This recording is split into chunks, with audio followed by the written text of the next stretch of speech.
So instead of human beings deciding the moral code, whether it is there in the natural order itself,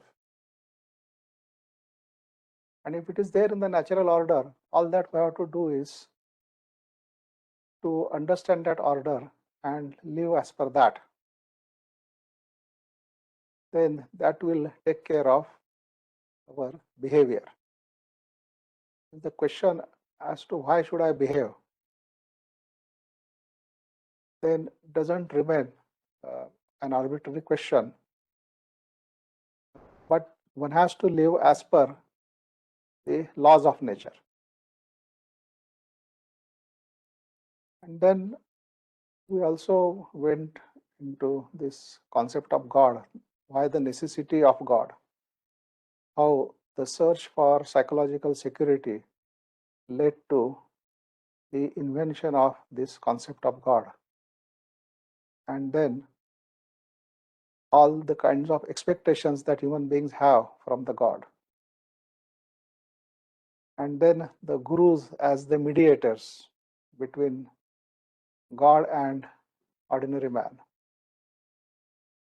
So we went into all of that. So what was questioned was our concept of God. We did not investigate whether the God exists or doesn't exist, because without first understanding our life, such inquiry will only lead to conceptualization and theories.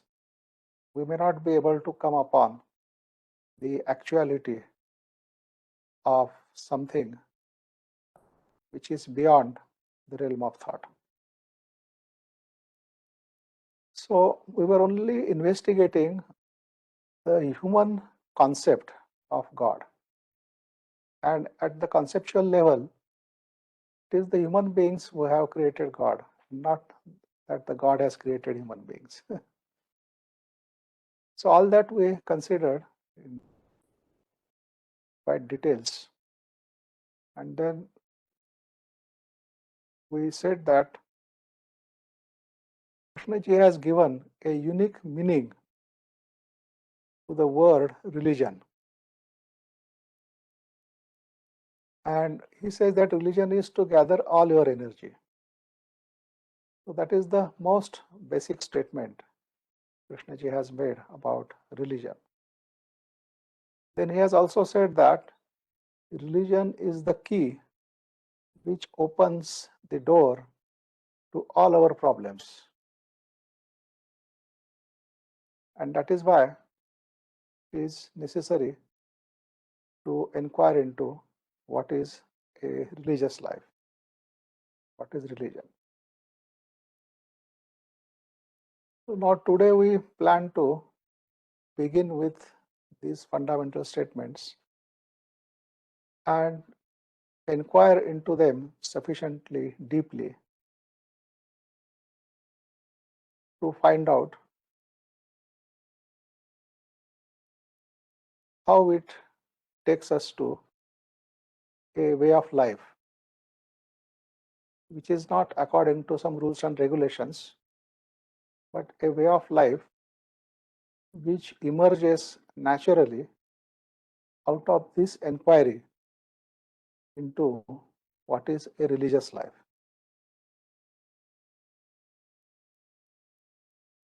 So we have to begin with that basic statement that religion is to gather all your energy. But to inquire into anything, one needs energy. That energy is the energy of passion. Unless one is passionate about the inquiry, one may not be able to inquire at all. And that is the first thing that one has to confront with.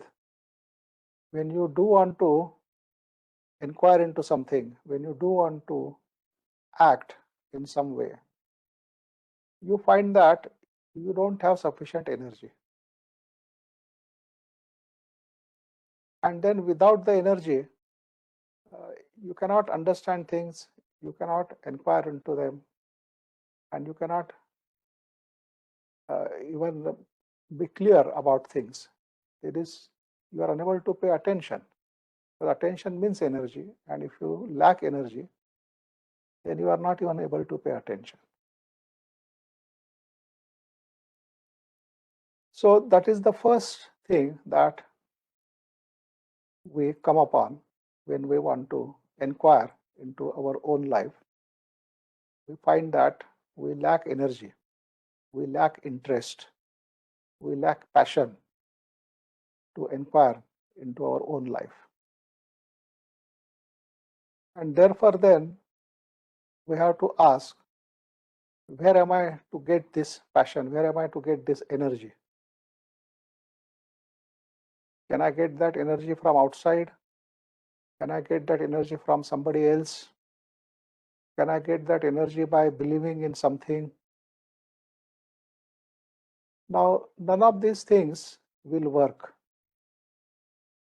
The energy has to be obtained through one's own life. There is no other source of energy except our own life. And therefore, then, you have to look at your life because you want energy for your inquiry. And your life is the only source of energy for you. And therefore, you have to look for that energy in your own life. So, which means that you have to observe the way you live your day-to-day life. What happens to you? What are the things you do? Where you are spending your energy? What are your interests? So everything needs to be observed. And in that observation, probably you will notice where the energy is going. And if that thing is not all that important, then you will have to find out how to prevent that energy from being spent on that thing. But there are lots of things which we do out of habit, which otherwise not necessary for us to do at all. And since we happen to do those things, we happen to also spend our energy on them. And if we examine a little bit and we realize that, oh, I don't have to do all these things at all. Why am I doing them? And the moment you realize that and you stop doing those things, then you have already saved a lot of energy. So the energy has to be gathered at all levels, not just in one particular corner of life or at one particular level. It has to be gathered at the physical level, it has to be gathered at the intellectual level, it has to be gathered at the emotional and psychological level. At all levels, the energy has to be gathered because that energy is required to inquire deeply into what is a religious life or to come upon that thing which is sacred. So when you do start looking at your own life, and then you are confronted with lots of things, not only happening outside you, but mostly things happening inside you, within you. So what is happening to me psychologically as I live my day-to-day life? That is very important. The physical level is also important because we have to gather energy at the physical level also. So which means that I cannot overwork or overtire myself. I cannot simply eat anything to my satisfaction. right? I cannot indulge into things. But all this means spending a lot of energy. So if I eat a wrong kind of food, then I waste a lot of energy. If I keep on doing something, some action mechanically, although it is not necessary, then again I am wasting a lot of energy. If I am completely given into entertainment, then again I am spending a lot of energy. So by watching one's activities, one is able to find out where the energy is going. And then it is possible to do something about it.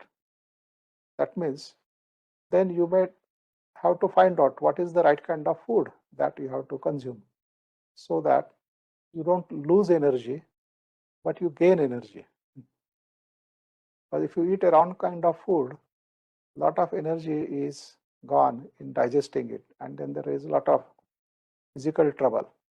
But if you eat a right kind of food, then you get energy out of digesting that food.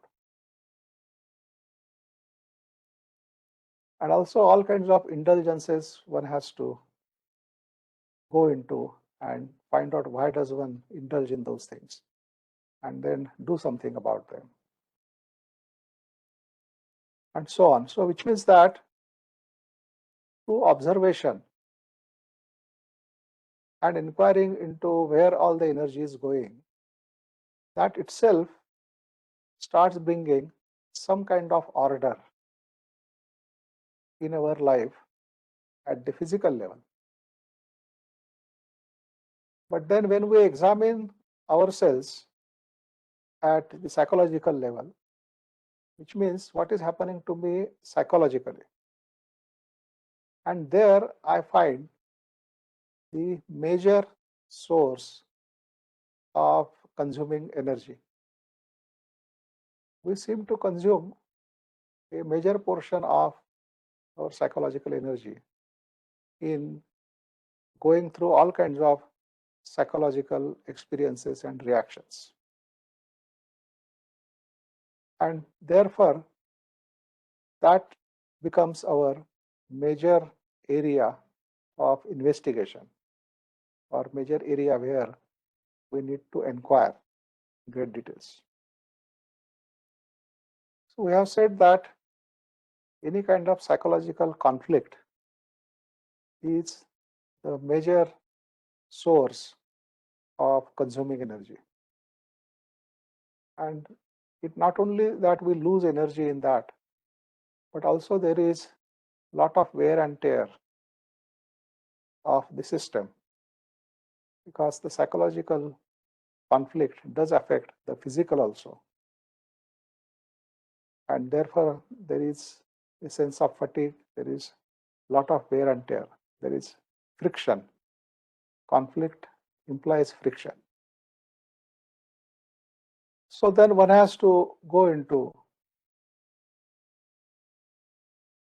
this conflict and find out whether it is possible to live one's daily life without conflict. And then one has to find out what are the causes of this conflict, why there is this conflict, and the various ways in which this conflict functions in our day-to-day life. So conflict can take many forms. It can be a conflict between two opposite desires within us. It could be a conflict because we are not able to tackle a situation, so we are constantly worrying about something. That is also a conflicting situation. If we are psychologically hurt, then we are already in conflict with the person or with the situation which has caused that hurt. And then if we want to come out of all that, because unless we end all that, we are not able to gather that energy which is spent on that count. So here there is no option as such. You cannot say that, well, only from these particular things I will try to gather energy, and the other things I can conveniently ignore because they don't interest me. So there is no such option there, because we have quoted that statement of Krishnaji that if one corner of your life is in disorder, that means that your whole life is in disorder. So you cannot ignore any disorder in any corner of your life. So there is really no option. Everything is necessary to understand, so that there is no darkness left in any corner of our life. So if we happen to spend a lot of energy in psychological conflict, then it becomes necessary to inquire into the nature of this psychological conflict. And out of understanding of that, the ending of that, and then the gathering of energy from it.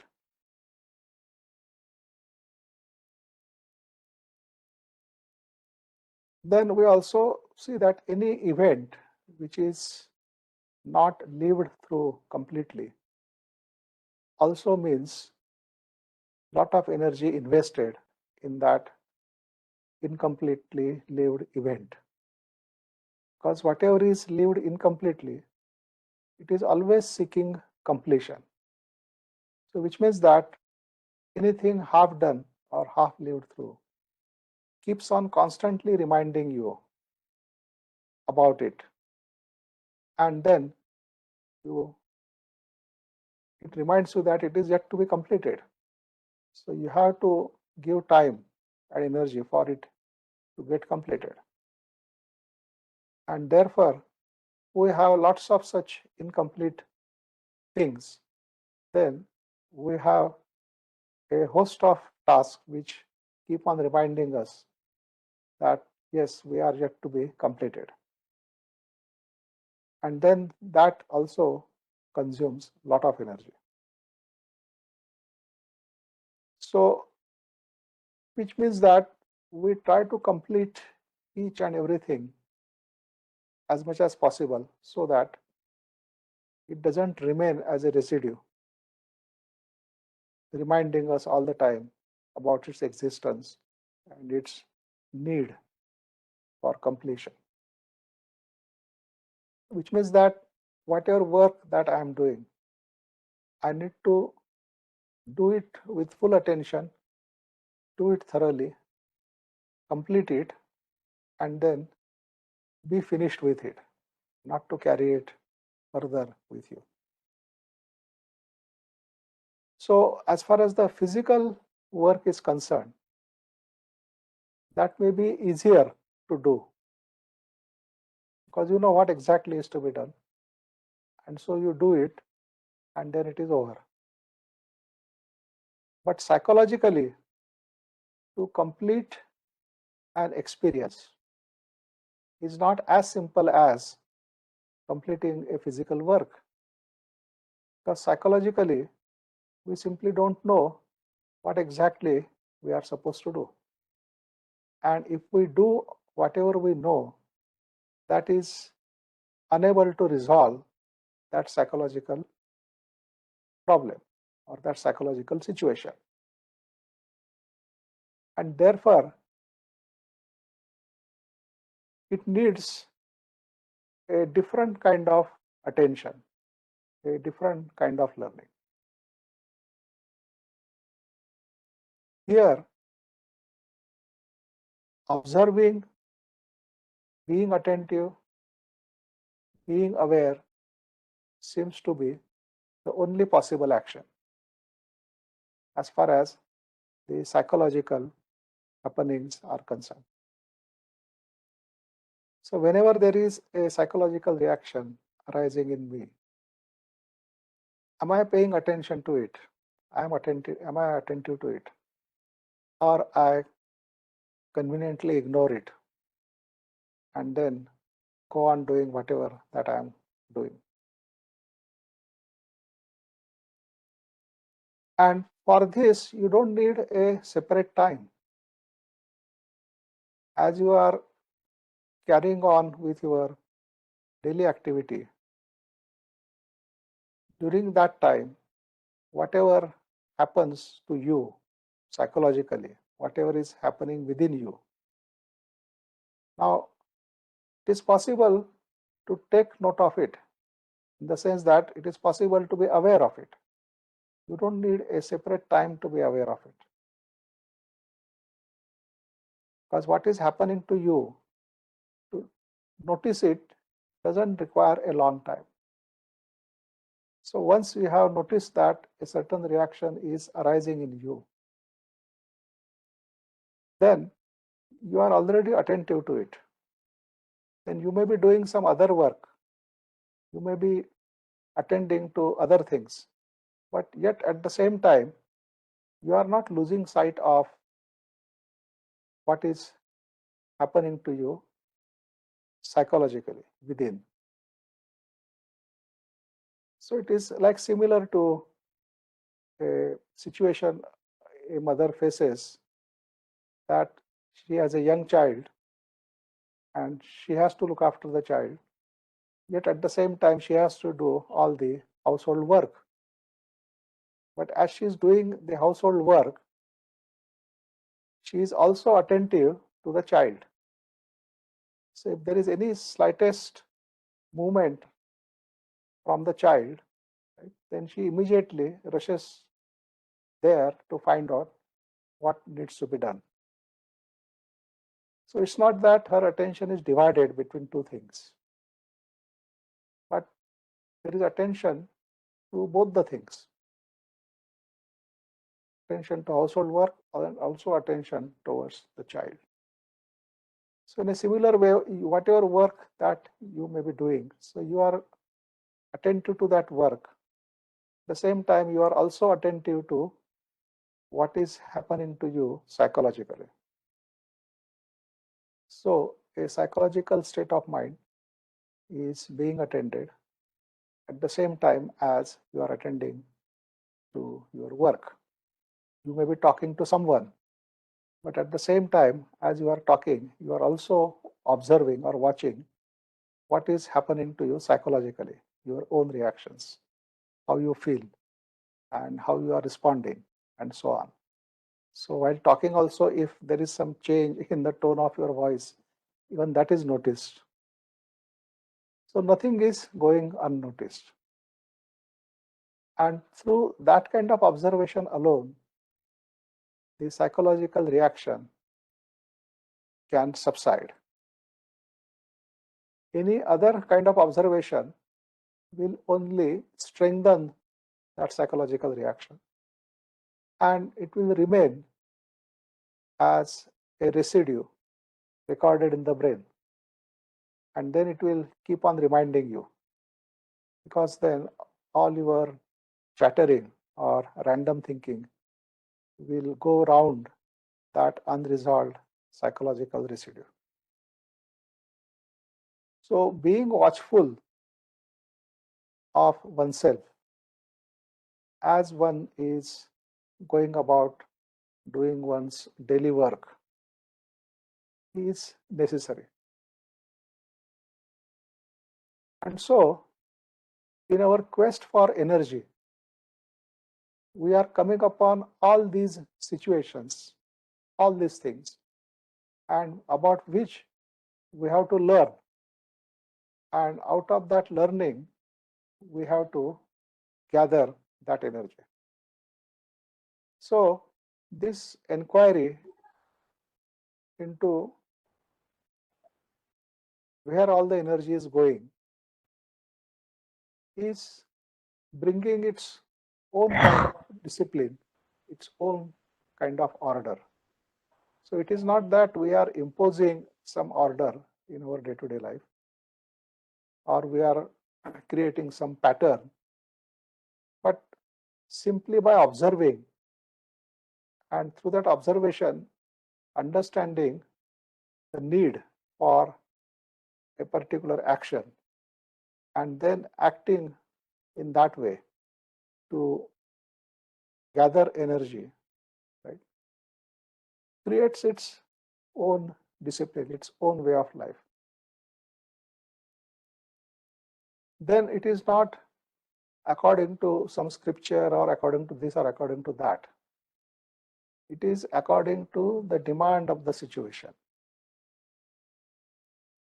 Because you want to tackle a situation without losing energy.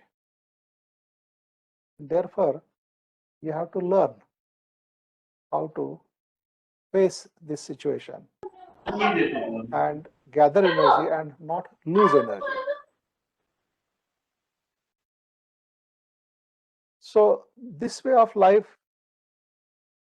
is already a religious life. Because if religion is to gather all your energy, and if you are living a life where you are gathering your energy, then you are already leading a religious life. Then as and things they come up and you examine them, and out of that examination, the things coming to their natural end, and therefore the energy which was invested in those things becoming available for the inquiry. And so the inquiry becomes more penetrating, inquiry becomes more subtle and becomes more powerful. In that case, the understanding in a flash becomes possible. Otherwise, we try to understand things logically, rationally.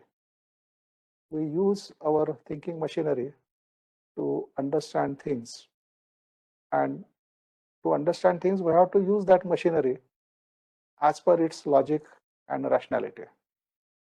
And then most of the understanding is a kind of implied understanding. The implications are due to the logic and rationality. But when the understanding happens in a flash, then it is a perception. Then it is not based on logical, rational inquiry, but it is by directly seeing the things, directly perceiving them. And whatever is perceived, if that is to be expressed in language, in words, in thought, then that expression, if examined, turns out to be completely logical and rational. So, which means that the perception, although it is not a product of logical inquiry, yet when it does manifest in the form of action or in any form, then that form, when examined, it turns out to be completely logical and rational. So with that kind of understanding, the inquiry is capable of penetrating very, very deeply. And the subtler and subtler aspects of life, they start becoming visible. So that is where we start sensing a different quality. That is where we understand things in a different way, in a completely different way. then beauty is something which is quite different than what we consider normally as the beauty in the realm of thought. Then freedom also has a different significance.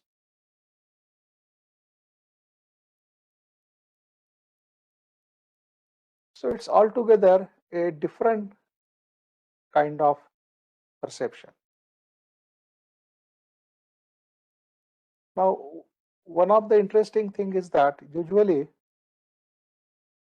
we look at any event in two parts. One is the cause, the other is the effect. And we always look at the cause and the effect as two separate things. Although they are connected, but then they are separated in time. So a cause happens and then there is a gap of time and then the effect happens. But during that gap of time, lots of other factors can enter. And so somehow we fail to see that inevitability of the effect happening whenever the cause is there. So because of this time factor, we feel that, well, the cause has happened, but the effect may not happen. And therefore, we are not careful about the cause. But if there is an instant effect, then you may not be willing to do that action. We have said that every action has its consequences. But for us, there is a gap between the action and the consequence. That means I have acted in a certain way, but I haven't yet noticed the consequences. They may come. They may come after a time gap. Time gap could be very short or could be very long. And if a time gap happens to be very long, then I almost end up in thinking that, well, I did that, but then I escaped. I didn't have to suffer or go through the consequences. But when you perceive something in a flash, not as a logical implication, then the action and its consequences, they are not two different things. They are one and the same thing. And therefore, whenever you think of that action, right, that is always accompanied with the thought about the consequences of that action. They are not two separate things. And therefore, when you understand things in that way, then you don't act in a wrong way because it will have its own consequences. So what I'm trying to say is that the understanding out of perception is immediate. It is also whole. It is not understood in different parts. While the understanding based on logic is based on understanding different parts and then putting them together. So that is the process of analysis. So understanding based on logic is analytical kind of understanding. And there you employ that to understand psychological phenomenon, then you end up in introducing a time factor between the action and its consequences. And that time factor can be elongated to any extent, almost to make you feel that you have acted and escaped the consequences. But perceptive understanding is not like that. If something is understood, it is understood completely, which includes its consequences also. And therefore, when you understand something in that way, then there is no question of doing a wrong thing. While in the analytical case, because you are not sure whether the effect will follow because of the long time gap, and therefore you may end up in doing a wrong action and hoping that the effect will not follow. So you are able to escape the consequences.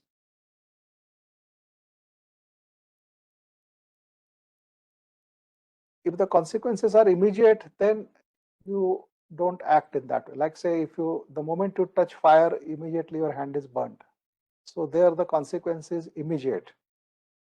So therefore you will not even think of touching the fire. But suppose if your hand were to be burnt after a long time after touching the fire, then you may not notice the immediate connection between the two, and therefore you don't mind touching the fire because the consequence is not immediate.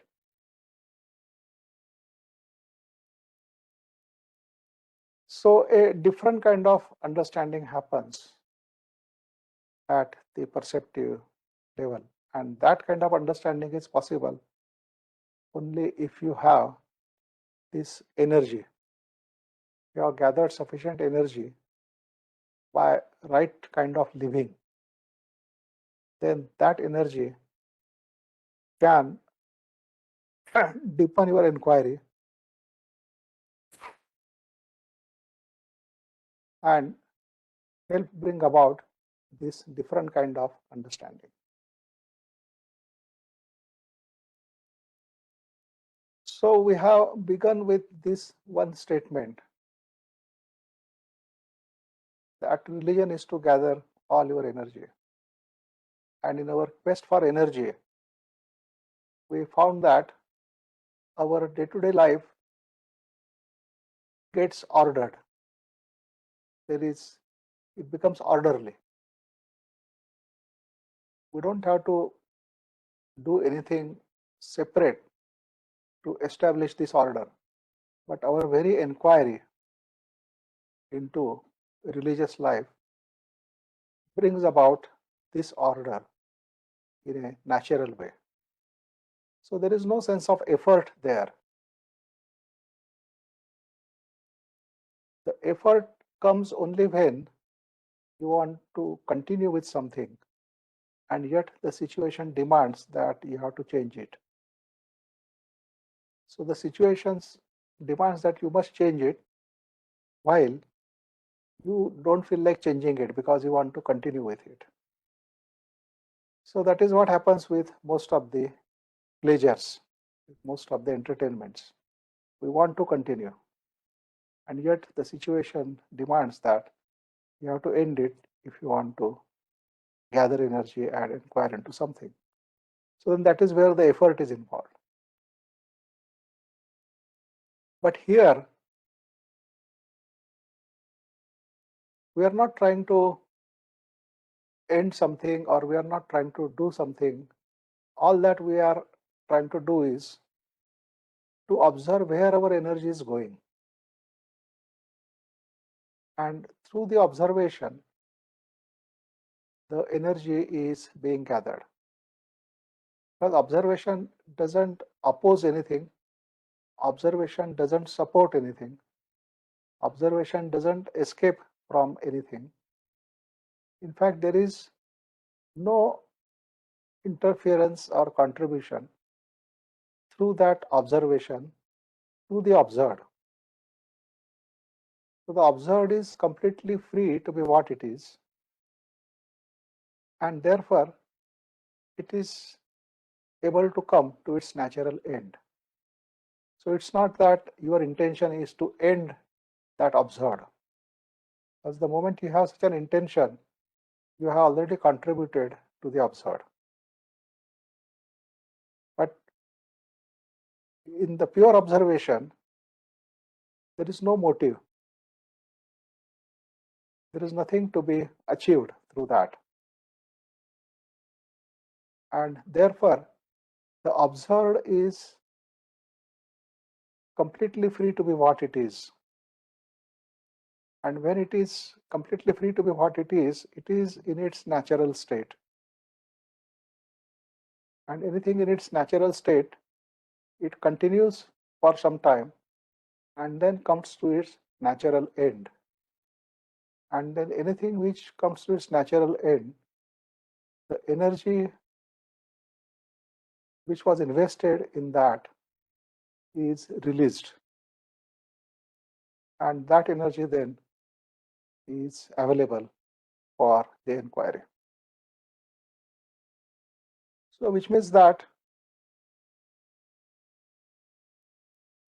exploring into the ways of living in which we are able to gather energy, in which we are able to recover energy which was invested in many different things, right, has already established a kind of order, and then it's already become a religious life in that sense.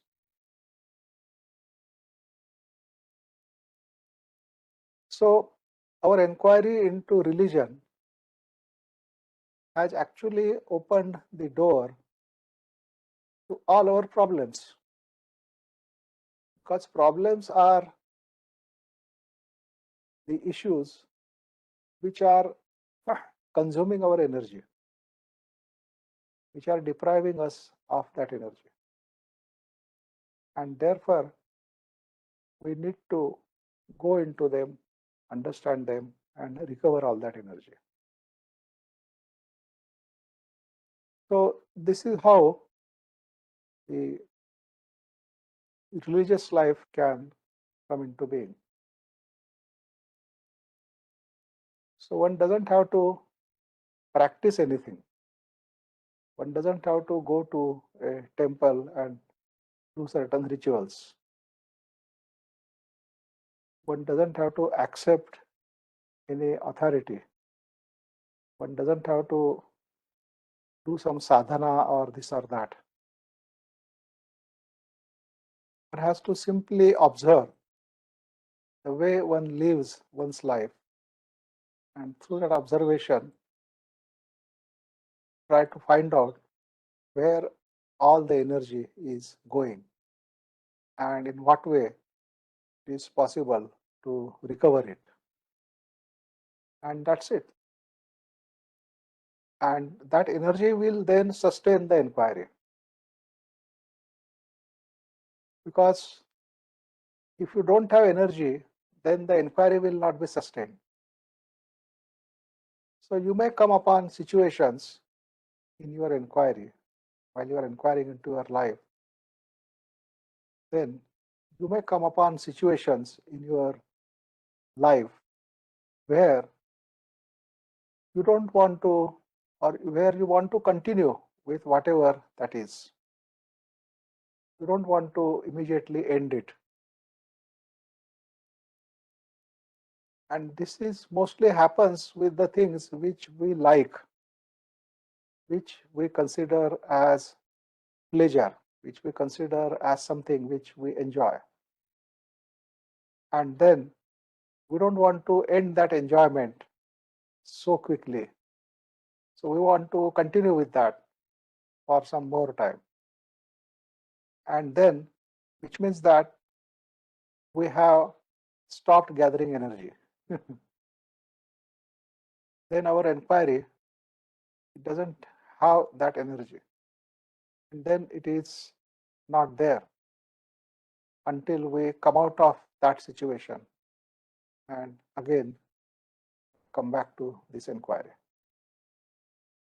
So many times these kinds of things happen in our life because we go up to a point and then we stop there. We don't want to go further because we have our own self-interest. And then the inquiry stops there. And then we go through our self-interest. We do achieve, we do obtain whatever we want to obtain.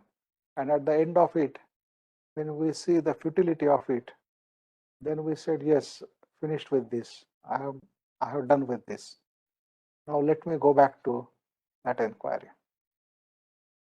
So then again, one has to begin afresh and start paying attention to one's life, whatever one does in his daily life. So this is how usually it happens. But doesn't matter. I mean, one doesn't have to be regretful about this. Because here, our emphasis is on understanding. Our emphasis is not on trying to prevent something or trying to make something happen and so on. That is not the interest. The interest is to understand. And if we are caught up in some activity which we do not like to come out immediately, then which means that I need to understand that activity. I need to go through it probably. And while going through it, understand it. And only after that, that activity will drop off. I don't have to deliberately do anything about it, but the understanding of that activity, through that understanding, the activity gets dropped. So there is no place for regret in this inquiry. But everything needs to be understood, and therefore everything needs to be observed. So there is no place for judgment of not right or right, or should not. There is no place for such things, because whatever is happening is a fact, and that fact has to be seen as a fact. Then only the understanding of the fact is possible.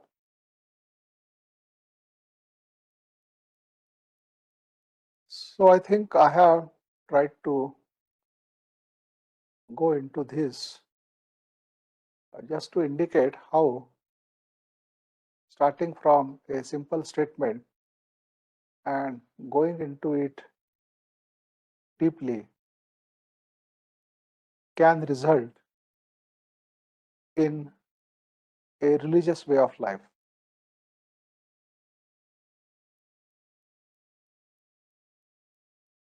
So I think your questions on this can help bring further clarity. So do ask questions. So one question. Yeah. If I sincerely follow what has been suggested, Yeah. it means my lifestyle will undergo a big change. Yes. Many unnecessary thoughts, activities, all that will drop away. Yeah. And I'm very much wary that the void that is created by this, it means I have lived my life in a certain way, nice, happy, comfortable way. Now, if I follow this, my lifestyle is going to change. Yeah.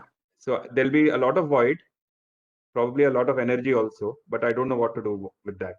That produces a certain apprehension, fear. I think that word void has to be understood properly. You see, if the self goes about understanding the life and goes about ending things, then the kind of void that will get generated will be a tremendous sense of loneliness. And that void will not have much energy. We have talked about it. We have said that it is the dead emptiness. It is not a living emptiness, but it is a dead emptiness. It doesn't have any energy. It is the result of deliberately ending something. And we have talked about it when we did talk about how technology can change human beings, even psychologically. The change brought about by technology will create only a dead emptiness. It won't have that living energy in it. Now here, in this approach, what we are saying is, we are not interested in ending any psychological reaction. We are not interested in doing anything about it. But our interest is to watch it, to observe it. And out of that observation, right, the understanding. Now that understanding doesn't mean that we have to end that.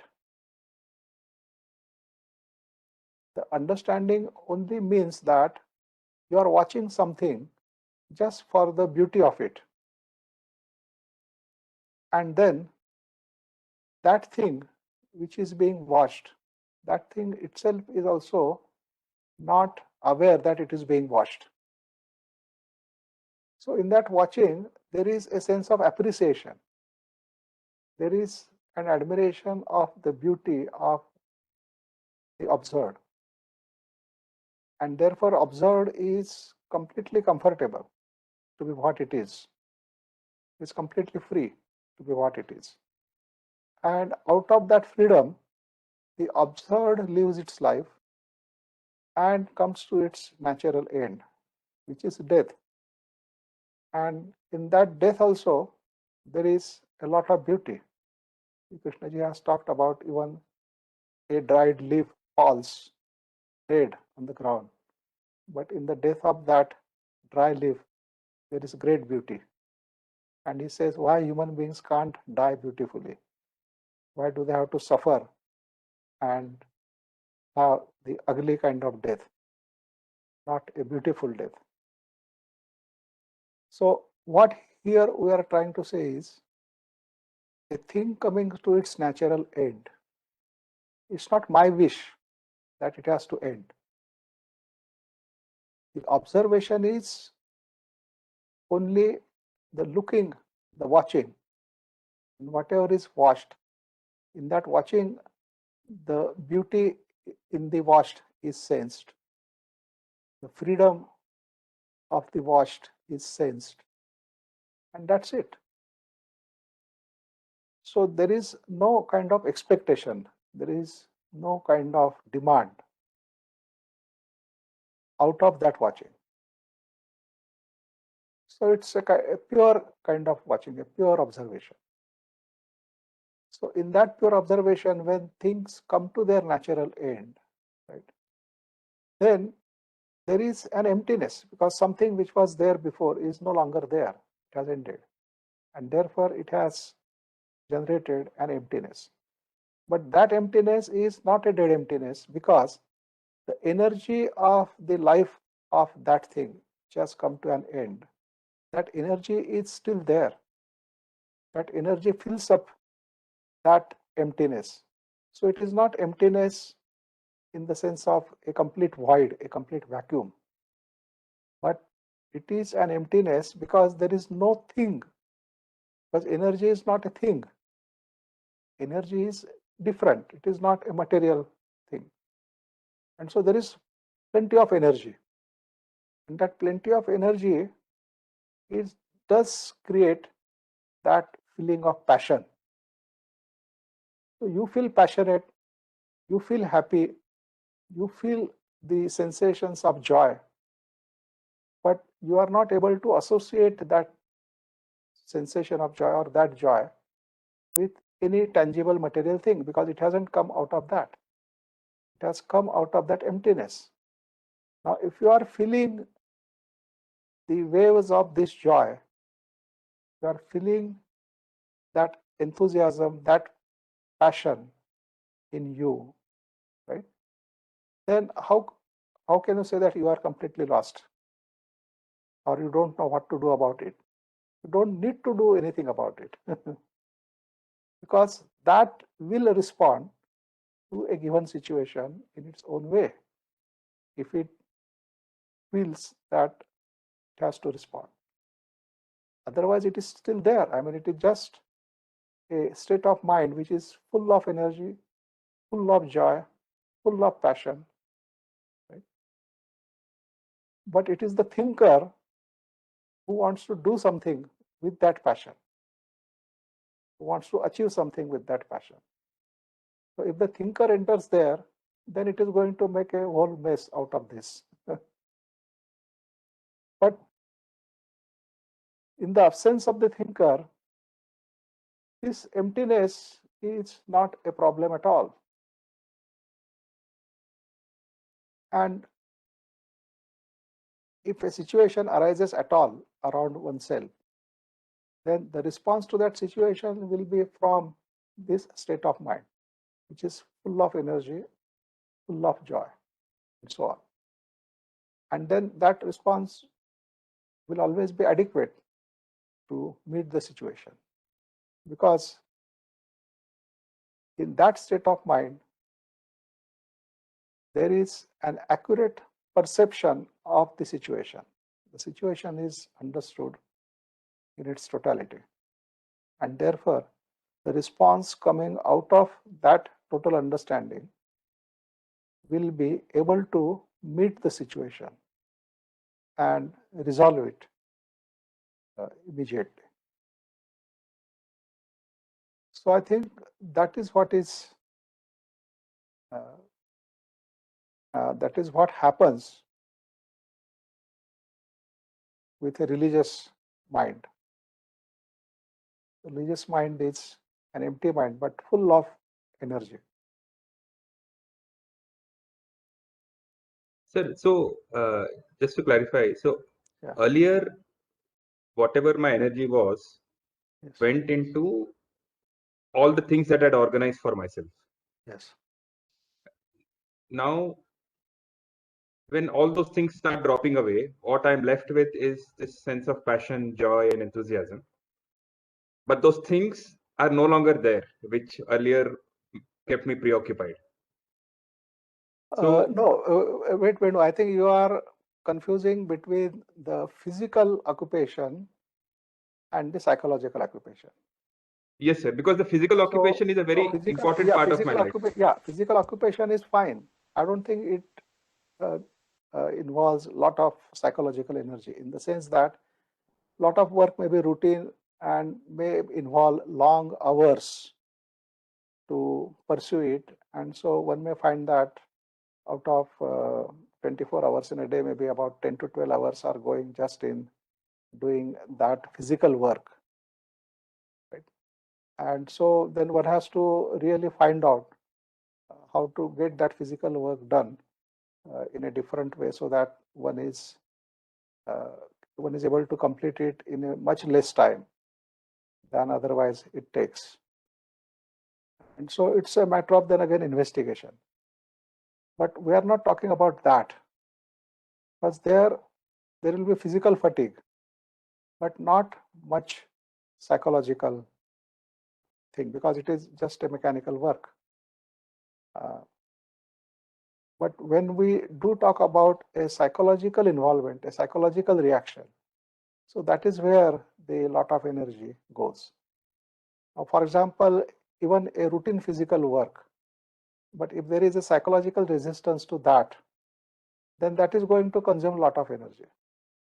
Because I may say to myself that, well, I actually don't like this work, but I have to do it because of whatever I get out of doing that work. That is, I need it. Therefore, I have to do it. So therefore, I must spend so many hours. And with all that, then there is a kind of effort one has to put in to continue with this work. And which means that the loss of energy, because any effort means to lose energy. because effort is to overcome the resistance. To overcome resistance, you have to spend energy.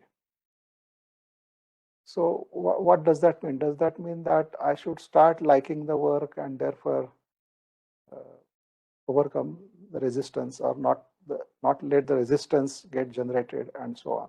Right?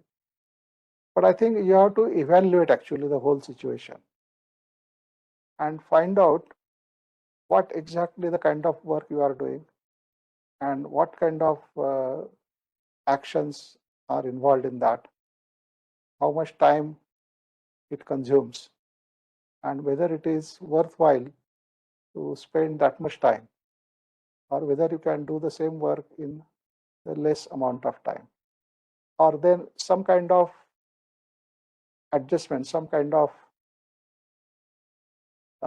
review of the situation where you can say that, well, up to this only, not beyond this. Or sometimes you may say that, well, for this much time.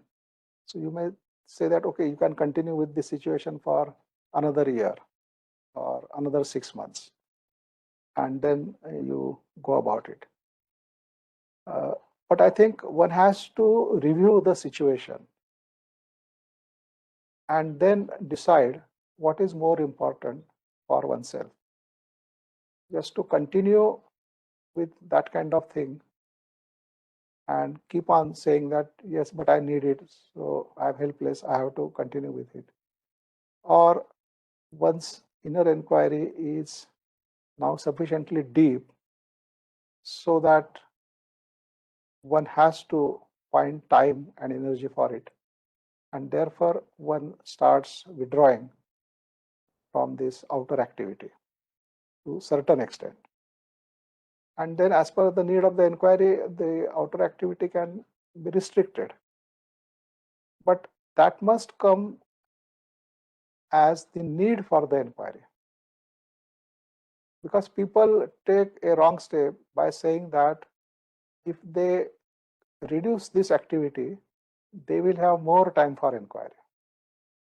And therefore they reduce the activity, but they are unable to inquire because the inquiry hasn't matured yet to that level.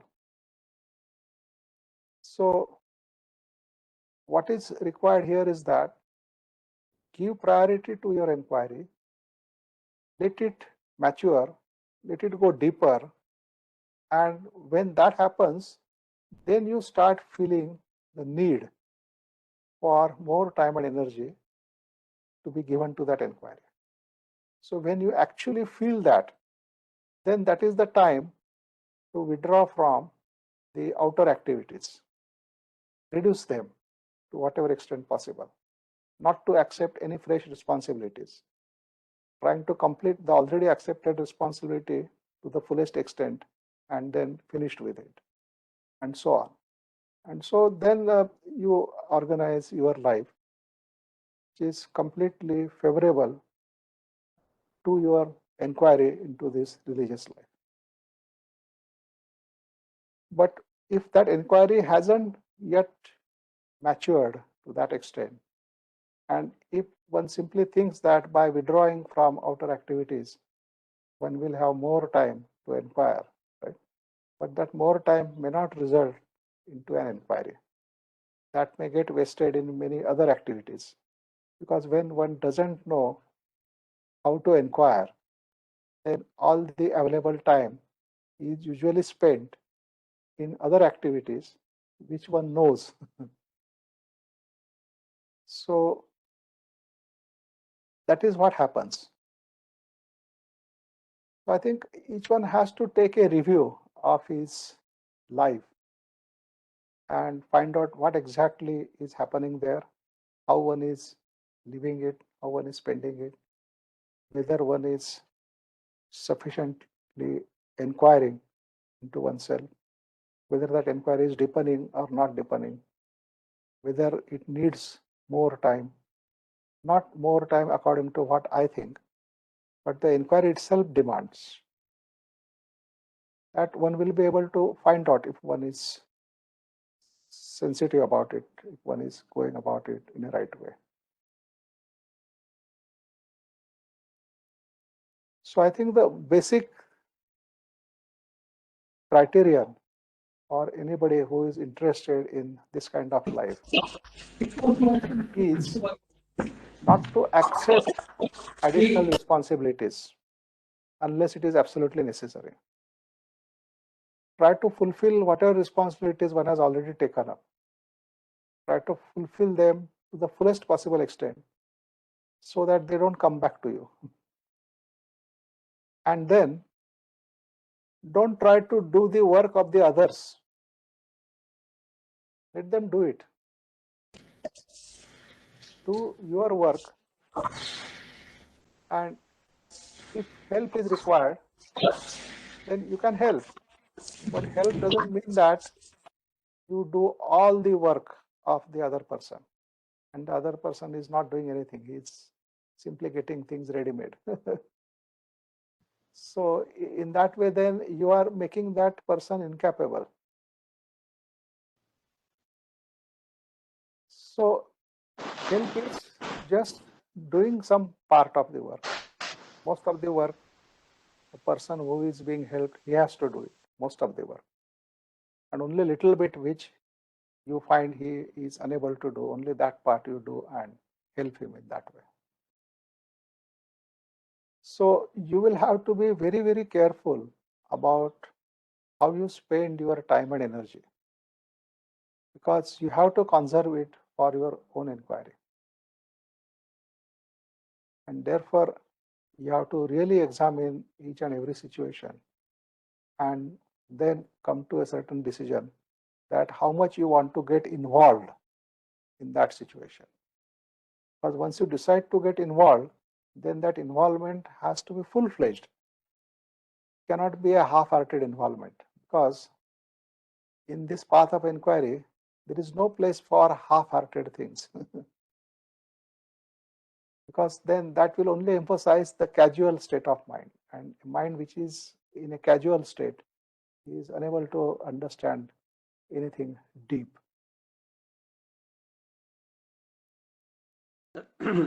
I think the energy released by the psychological inquiry, it helps in a great way to organize your physical activities. Yes. It automatics helps. You just come to know, oh, let's stop here. Let's do it. So basic thing is observing and releasing your psychological energy. It organizes your whole life slowly, bit by bit.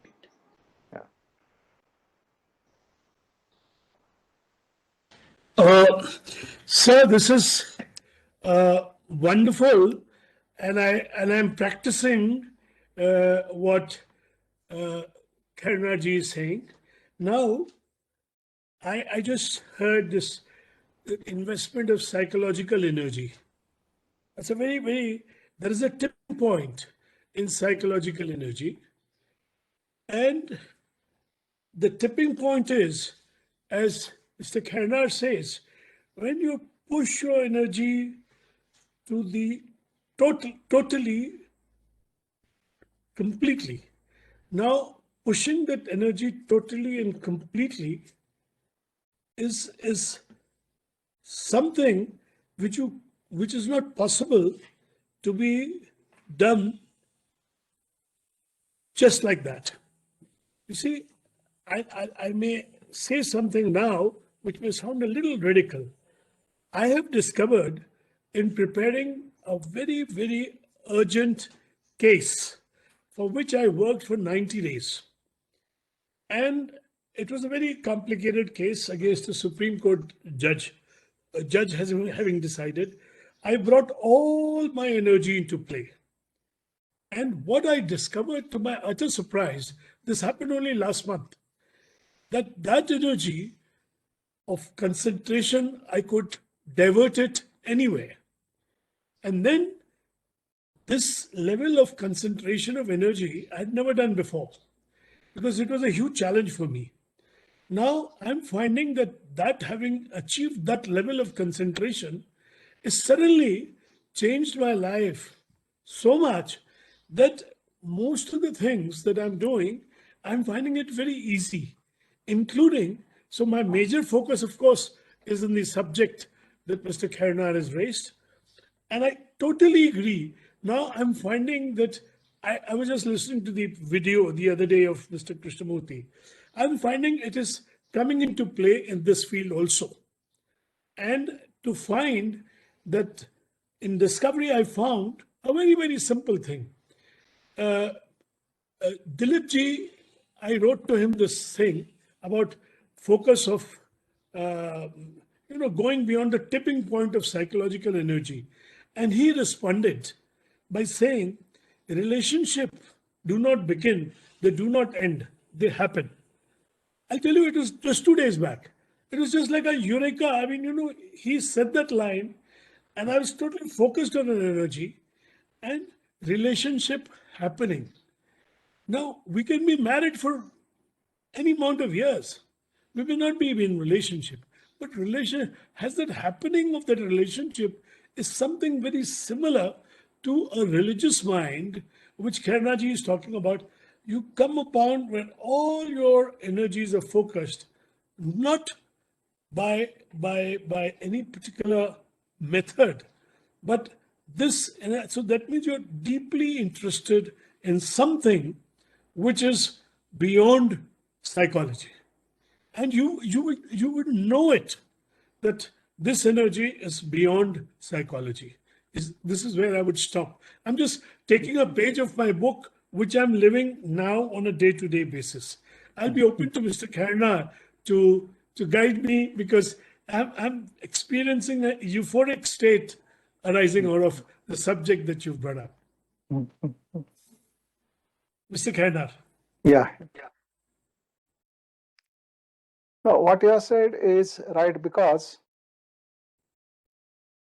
although the task we try to complete, right, may not be that much significant, but yet completing it thoroughly, pouring all our energy, that does develop a capacity in us to gather our energy, which then can be focused on anything else.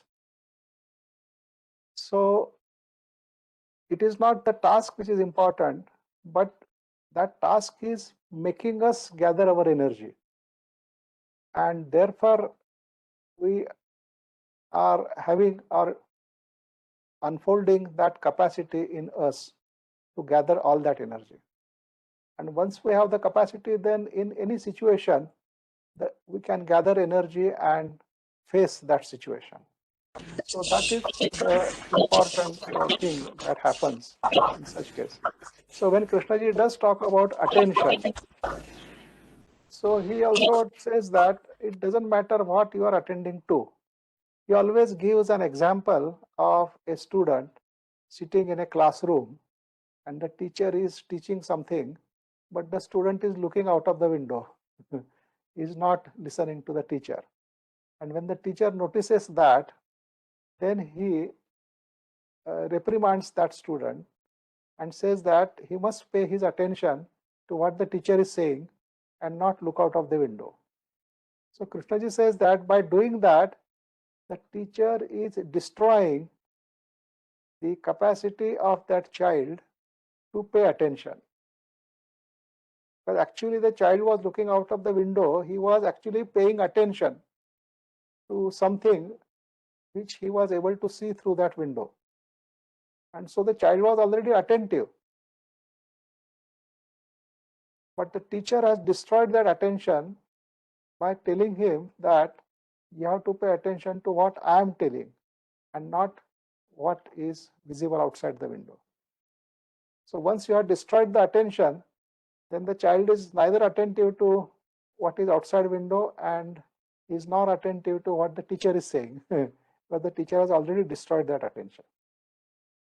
So instead of that, if the teacher shows interest in what the child is looking at, and so the teacher also starts looking out of the window along with the child, and then points out to him, oh, have you noticed this, have you noticed that, and so on. So he is helping in a way that child to pay attention.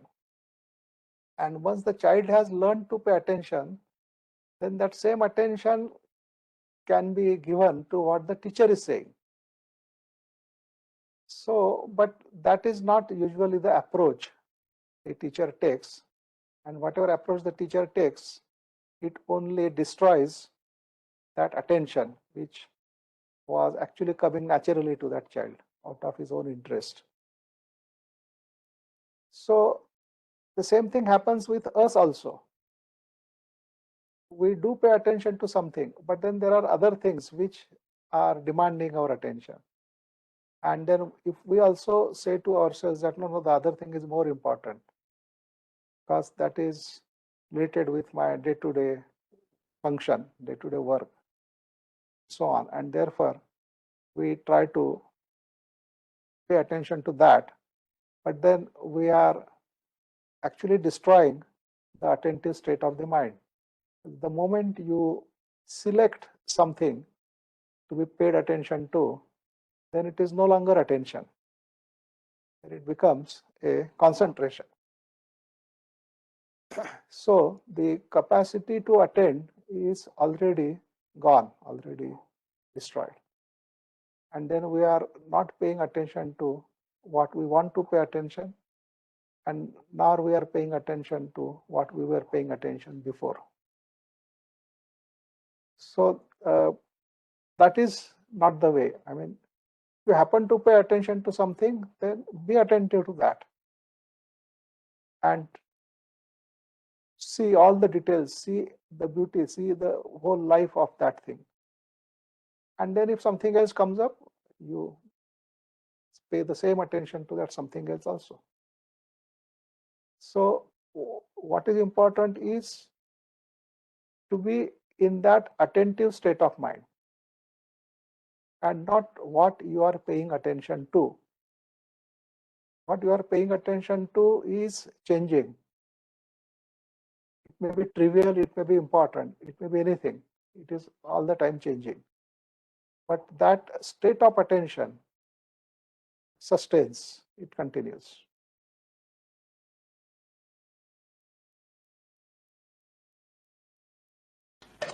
You made a great point. The capacity, the development of the capacity is crucial. But for example, just to let's take it deeper, I have the capacity, I've experienced the capacity, and I can see that the capacity can be moved from A to B. Now, my problem, no issue which I'm actually facing is that I want to retain my capacity of to the highest principle of life, that is watching what is. Now, in the what is, there are events happening like a movie.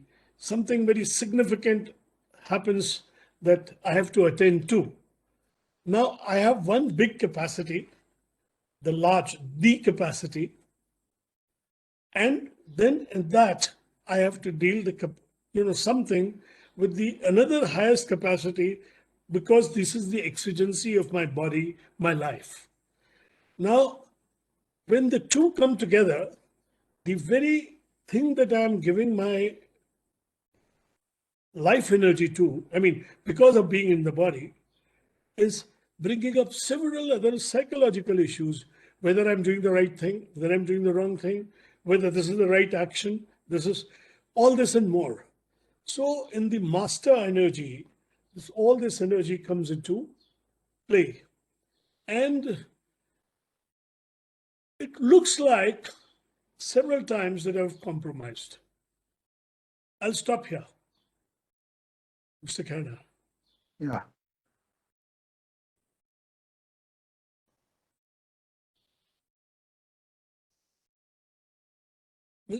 When Krishnaji does talk about energy,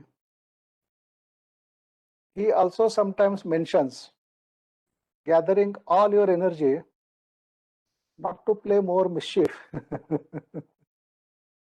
but to inquire into the truth about life. Now, if that inquiry is not there, and you have lots of energy, then all that energy will go into making more mischief. Mischief in the sense will go into the actions which are not the right kind of actions. So that energy can become destructive. So he says that, because he says that religion means to gather all your energy. And he says that that is the root meaning of that word religion, to gather all your energy. And then he says that, then he adds, and he says that the speaker is adding to it that gathering all your energy to find truth about life. So he has clearly stated what is religion and the gathered energy, how it has to be employed, for what it is to be employed or utilized. So to find the truth about life.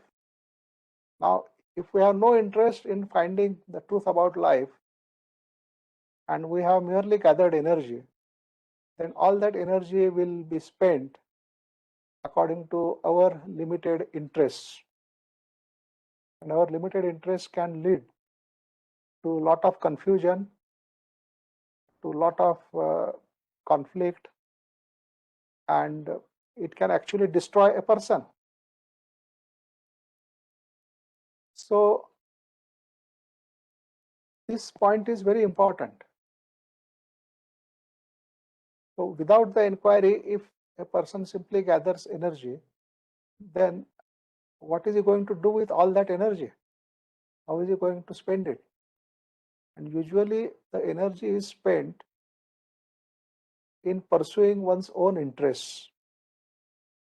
Those interests could be the pleasure, those interests could be some achievements, those interests could be anything. And then energy spent in that way can actually destroy the person.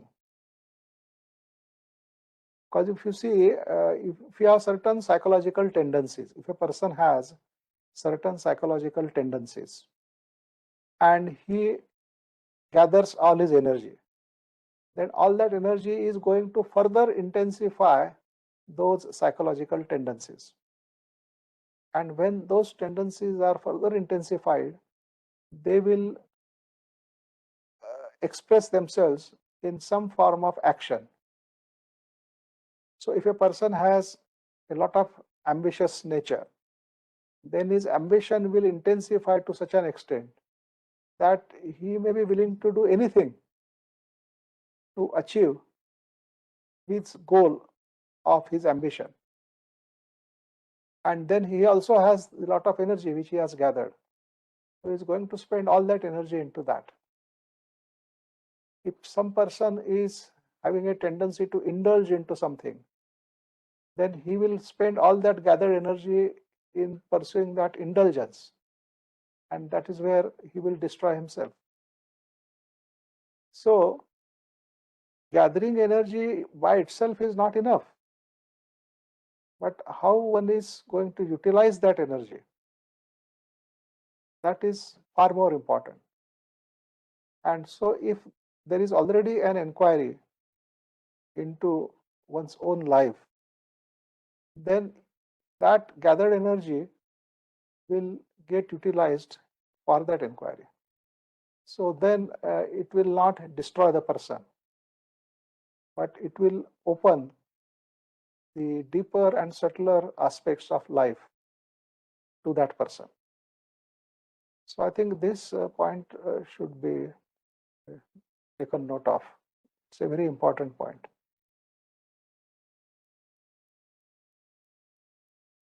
All gathering of energy and right action, they both are equally important. Yes. I agree with you totally.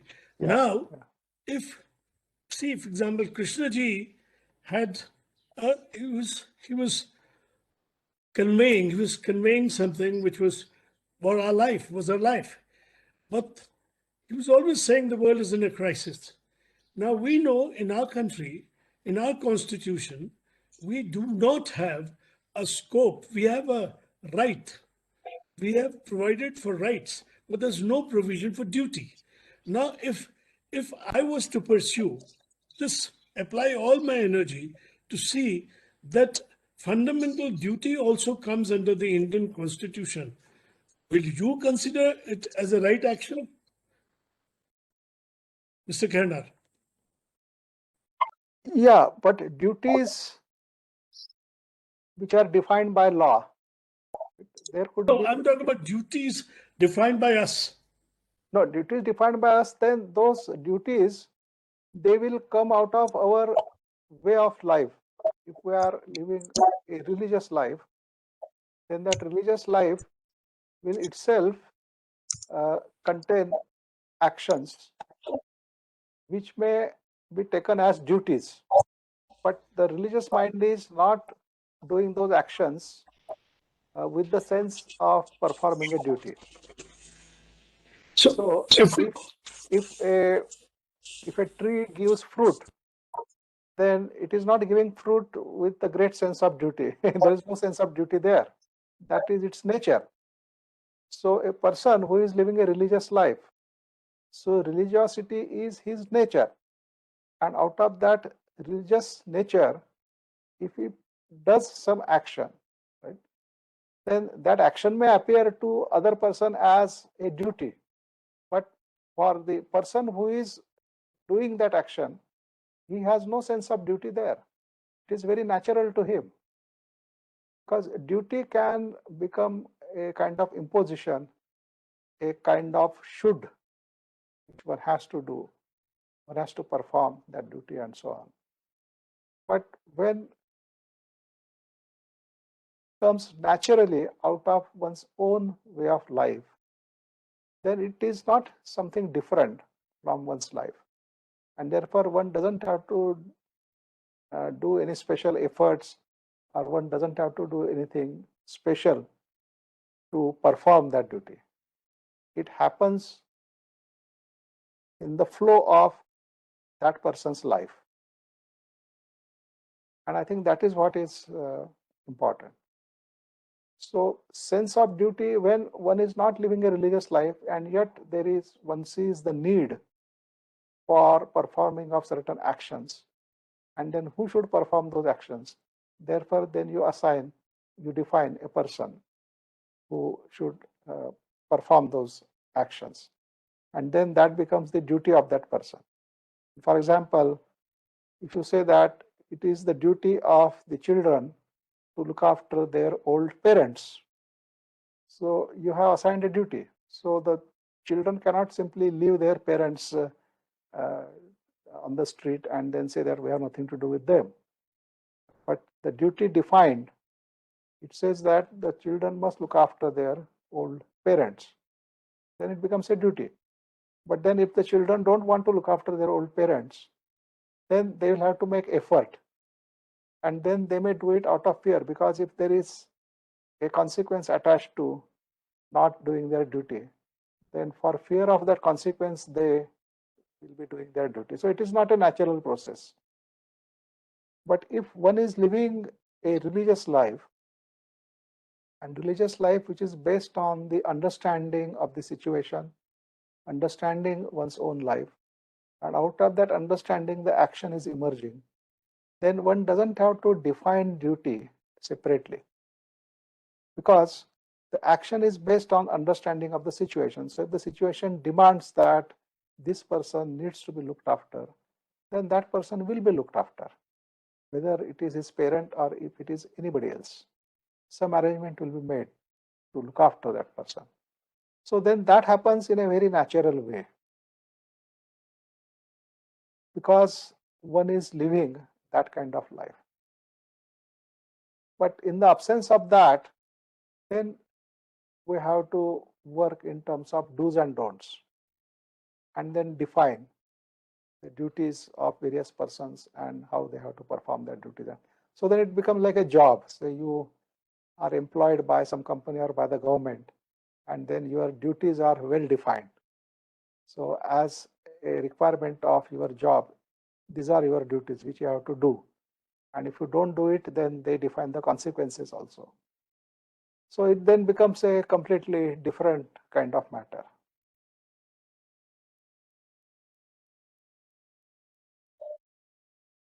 I think Sneha has written some question. Can you read that? Yes, sir. Yes. Sir, actually, I can clarify. Yeah. Kishorji, I was just saying that, I mean, the first video was the first video that was part of the study link. It was very refreshing, and you went over some of the stuff.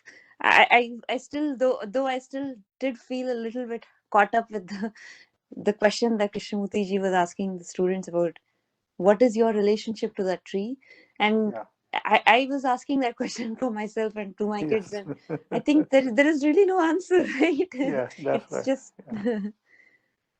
Yeah, that's very true, because we don't feel related to trees and to the other living things around us.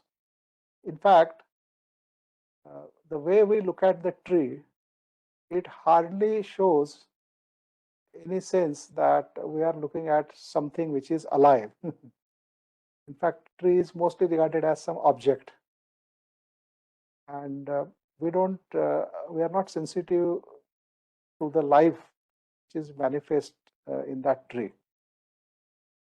And so we treat those trees as something actually inanimate. We hardly look at them as something living. And also there is no sense of being related to them at all. So if we are not sensitive to other forms of life, right, then we are also not sensitive to other human beings. There is one significant statement. Maybe I think we'll have a separate workshop on that topic in our next series, which is the man-nature relationship. So Krishnaji says that if you don't relate with nature, then you will not be able to relate with other human beings also. So the relationship is relationship with the living things. And in nature, I think our behavior is such that we only consider other human beings only as living things, while everything else which is also living, it's not living for us. I mean, our behavior with those other living forms is as if they are not living. The persons, they coolly kill the animals and feed their bodies with their flesh. And thereby they think that is the other animals have no right to live. They can be killed and eaten up. So we hardly look at those animals as living entities. The trees, the people only think of cutting them up and using their wood for their own purposes. So a person who is into this wood industry, he will mostly look at the tree as a log of wood and not as a living form, and so on. So in that sense, we are hardly related to nature at all. And then we are also then unable to relate with other human beings, howsoever we may want to relate with them, yet we are unable to relate.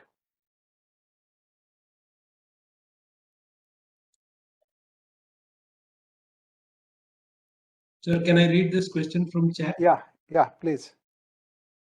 Is there not a danger that the statement gathering of energy starts a new desire, new ambition in the separate self to accumulate and achieve, hence creating new conflicts in life? Yes, that is true. Because if the self wants to gather energy for pursuing its own interests, then it is actually destroying itself. And therefore,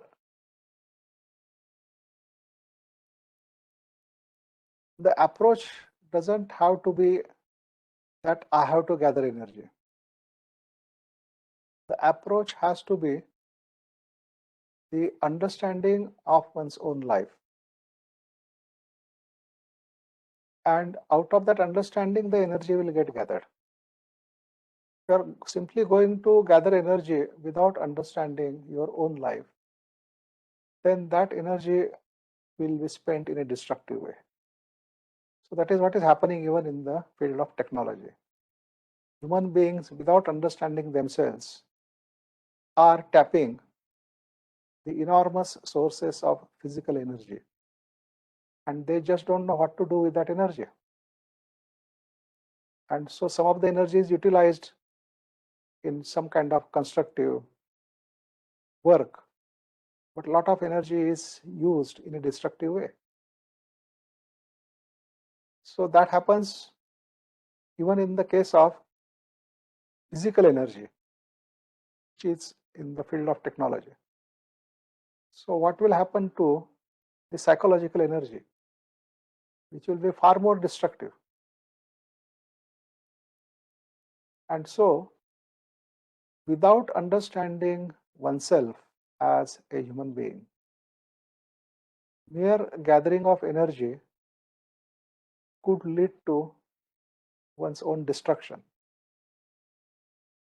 So the emphasis has to be understanding one's own life.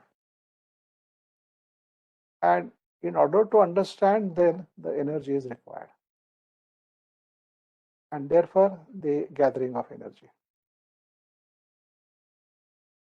Then it will not destroy the human being.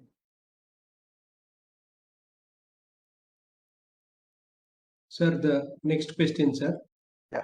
A comment on the suggested videos. While I could not see the relevance of the Rishi Valley Student Dialogue 1983 for our workshop topic, I found the Madras talk on what is religious mind very fitting and most helpful. However, in the latter, Krishnamurti states that atheism, that is the rejection of image making of gods and other authorities as done in most religions, is another form of godhood. How is that to be understood? No, I have to first understand this question. What Actually, exactly it is the shared person by is. Mr. Hans. Yeah, no, the second video gives an elaborate I think there are discussion. two parts in this question. The first part is the relevance of the first video with this workshop. Yeah, in the first video, he talks about religion almost towards the end of that talk. So just that means how he interacts with students, and through that interaction, how he has come upon as to what is religion or what is religious life. So probably that was the only purpose of that video. We didn't want an extensive kind of discussion as to what is religion and religious life, but just talking informally with students who may not be particularly interested in this inquiry about religious life. And yet, through that informal talking, towards the end, how the issue of religion comes up, and then how Krishnaji is pursuing that inquiry with the students who may not have been interested in that kind of inquiry to begin with. So only to focus that point, that video was included. And then to compensate for it, we included the other video in which he has discussed in details as to what he means by a religious mind and religious life. So up to that it is okay, but then in the second part, in a way it's a question which says that the theist and the atheist both are in the same category. Because by saying that God doesn't exist, Now, God doesn't exist becomes another belief of that person.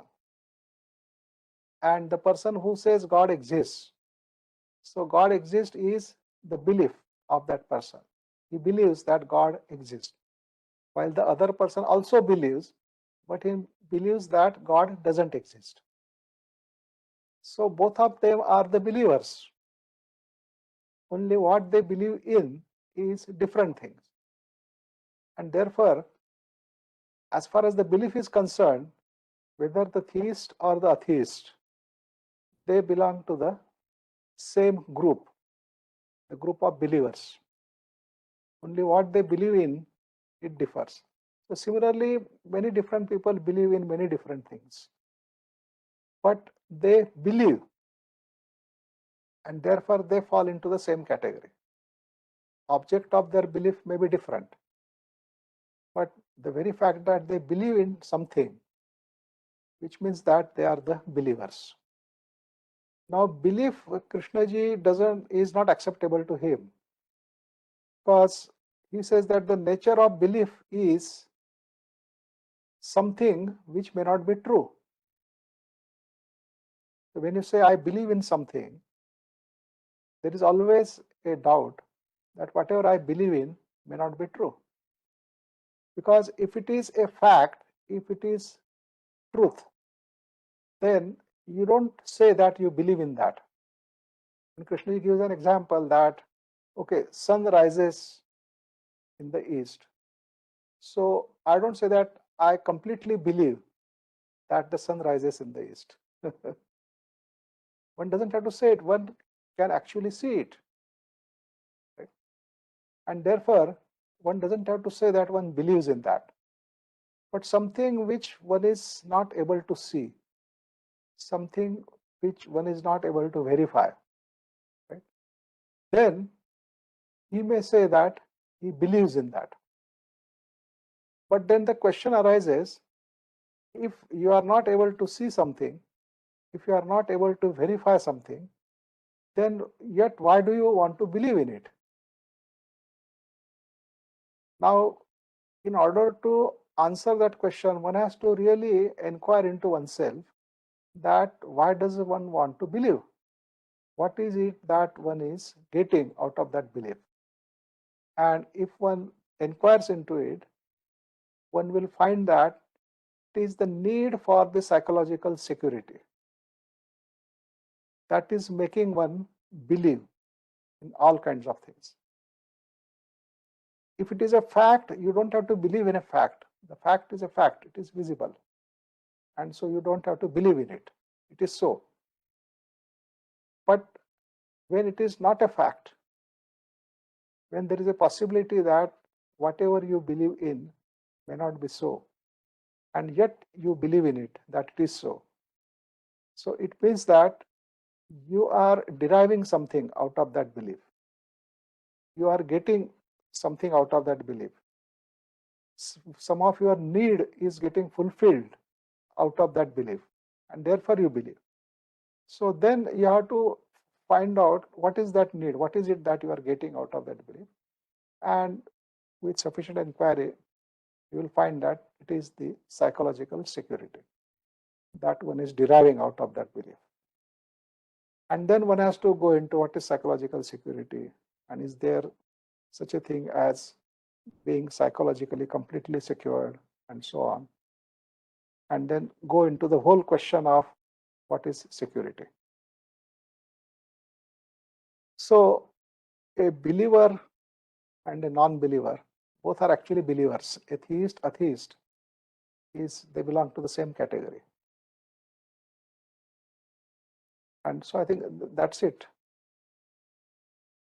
I hope I have answered his question. Sir, but in the case of non-verifiability, and because of non-verifiability, I am believing. But there are sometimes that we can sense. So what I have sensed, to that extent, I account for myself with that verifiability, and therefore belief basically enters. Now, how do I understand this? No. When you have sensed something, Yes. then you consider the possibility of that belief being a fact. So you haven't completely verified yet, and therefore it is not a fact completely. But yet there is some sense in you, some instinct. It says that maybe it is like this.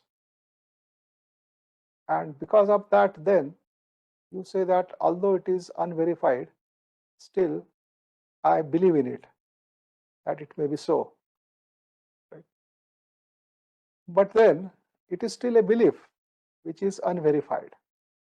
So the reasonable position on that would be that it is still unverified, yet I see that it is more likely to be a fact because I have that sense, I have that instinct about it, that it may be so, right?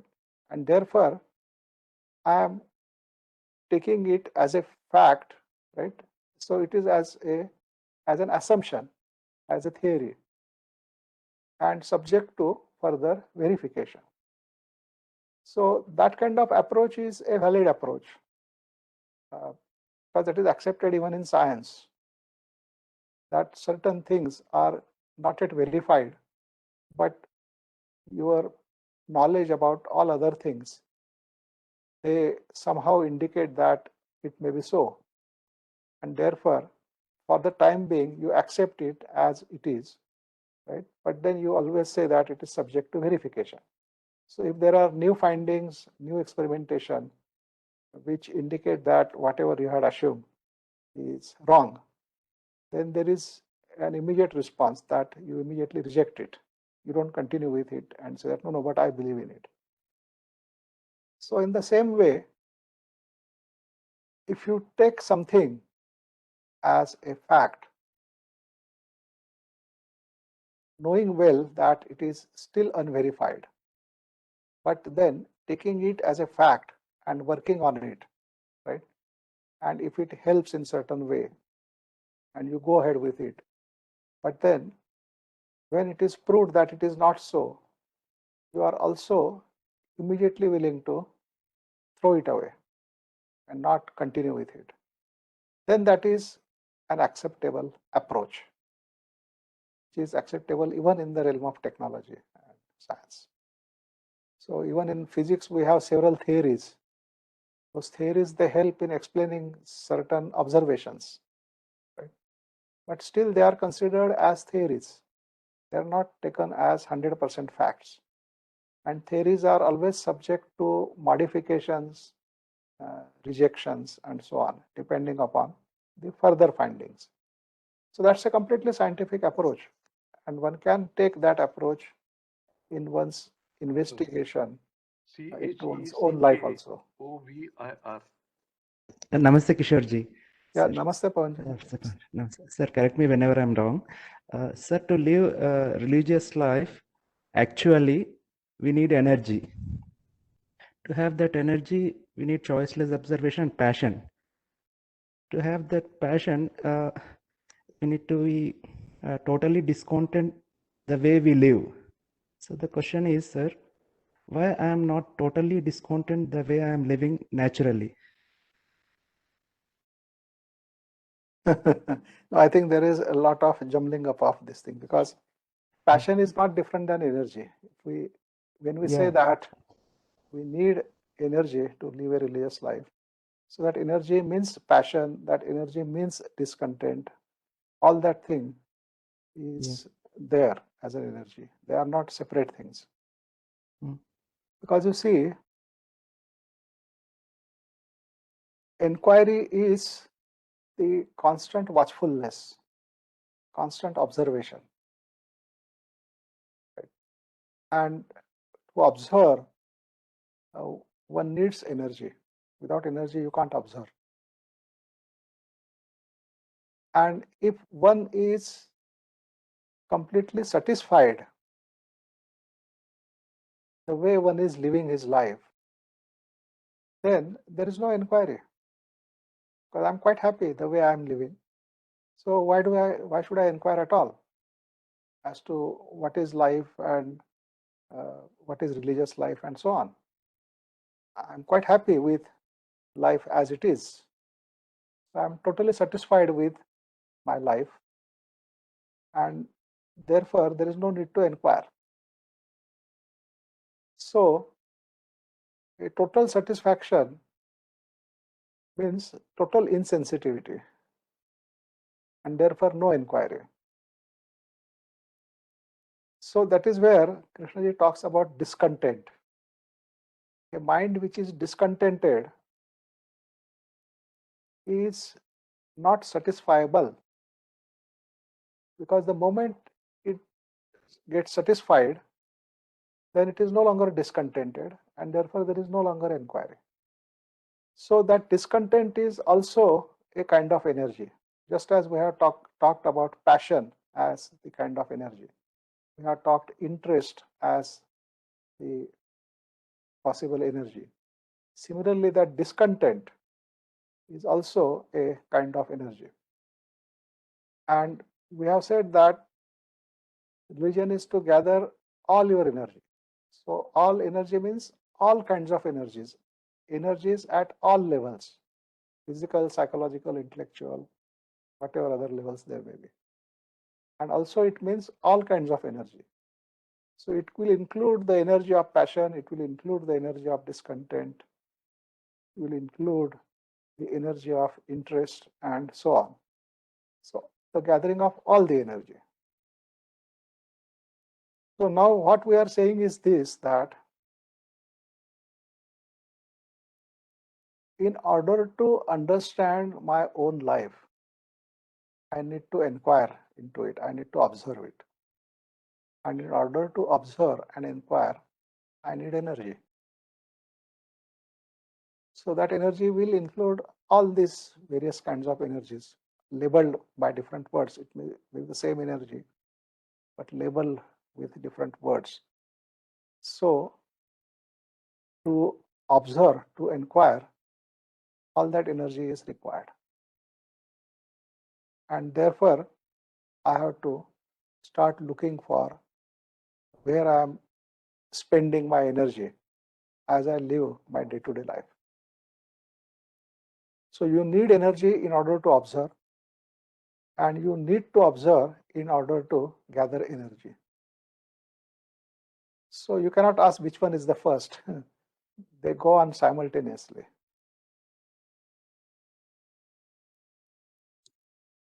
Sir, can I read this question? Yeah. Sir, having a conscience, is it a residue in one's physiological content? Having conscience. Yes, sir. Conscience means that instinctive feeling as to what is right and what is not right. That means in a given situation, you don't know what exactly you are supposed to do, but yet your conscience tells you that probably this is not right, you should not do it. So that conscience is also a kind of conditioning, because the intellect, the intellectual understanding is always based on the past experience, the past memories, and it has its own place, because in a given situation, that knowledge may help you act, though in a limited way, but enough to meet the situation. So that has its place. So the conscience also has its place. The conscience is based on whatever you have gone through before, and out of that experiencing, out of that going through, you have come to certain kind of understanding. That understanding may not be explicit in terms of words and expressions, but that understanding may be in terms of some kind of vague feeling, some kind of feeling, some kind of instinct, where you are able to sense whether certain action in a given situation is right or not likely to be right. And then according to that sense, you decide. Because in any case, you are not able to decide completely based on intellectual understanding of the situation. You are unable to take a decision, but then you refer to your conscience and feel what exactly that is indicating, and then based on that you may take a decision as to what exactly you will do in that given situation. So sometimes you may be right also, and it may help resolve the situation, but sometimes you may not be right.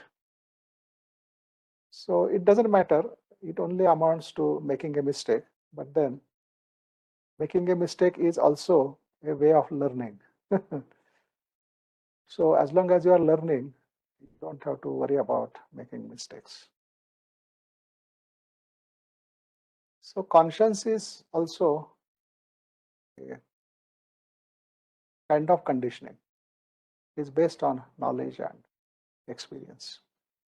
Sorry, Kishorji, just a follow. Thank you for that. This is again. Yeah, you have further thing to ask on that?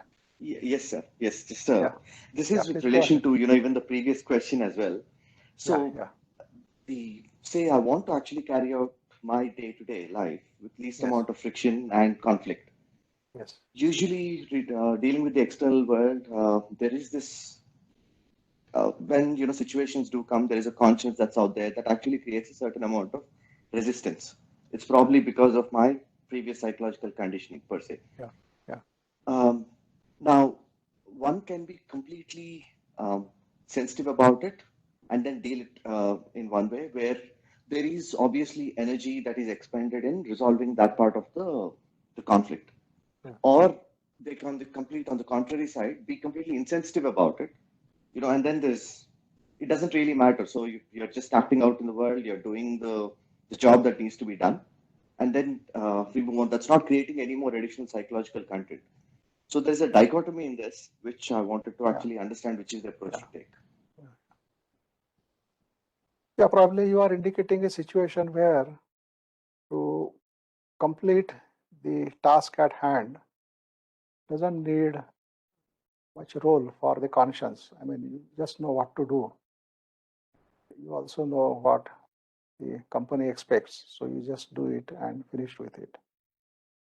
But the problem comes when your conscience is telling you something which is different than your usual approach. And then there is a situation where you have to find out whether you have to go as per your conscience or whether you have to go as per the routine kind of response, the routine kind of action. So I think it is always better to give some weightage to the conscience and try to find out what difference it is going to make if you go as per your conscience and if you go as per your routine. So I think one need to give little time in order to go into it and find out what is the difference between these two kinds of approaches and how it is going to be visible in terms of the result. What could be the consequences of both the things. And then if you see that the approach based on conscience is much better, then you can go ahead with that. But if you don't see any particular advantage in that approach compared to the routine approach, then maybe you can follow the routine approach. But then you have to also then inquire into why there is that kind of conscience. What is its origin? Why it is indicating in that way, and so on. So usually the conscience is based on more a human approach, which is not likely to be mechanical, because one has gone through all kinds of things as one has lived one's life. And through all those experiences and whatever one has gone through, right, a certain kind of understanding has unfolded in oneself. And many times the conscience is based on that understanding. So I think the best way is to find out what difference that conscience will make to a given situation. But situation is not only the event or the circumstances, but situation also includes the people involved in those circumstances. And many times the routine action has no consideration for people or what is going to happen to them. But routine action is based more on the result one wants to achieve. And sometimes it may completely ignore what is happening to the persons or individuals involved in that situation. While conscience may be more concerned with the individuals, what is happening to them, whether injustice is being done to them, and so on. And so it is more a human approach, is the going as per the conscience. So I think best thing is to consider the both and see to it that no injustice is done to anybody involved in that situation. Probably that is the approach of conscience. Thank you, sir. In any business, the technological goal is a very mechanical goal. And usually the goal is earning more and more profit. That is usually the goal in any business. It's a very mechanical kind of thing. But in achieving that mechanical goal, if you are going to harm the people involved in the process, then I think that will not be acceptable to the conscience. It will resist it. It will say, no, how can it be done? While people who have no such conscience, they will be only concerned with the profit. It doesn't matter what happens to the person involved in the process. So that indicates only ruthlessness. I don't think a person, why should you be ruthless to other human beings just for the sake that somebody else is going to make a lot of money out of that ruthlessness? I don't think it's a reasonable stand. Sure, sir. Yeah. Thank you. Sir, time is 12:40. We have two Yeah, questions. so time to, We so have maybe two we'll take up questions. those two questions in the evening session, probably. Maybe we'll spend more time in the evening session if required. Yes, sir. Yeah. So I'm ending the meeting now. Yes, sir. Thank you, sir. You can end. Thank you, sir. Thank you.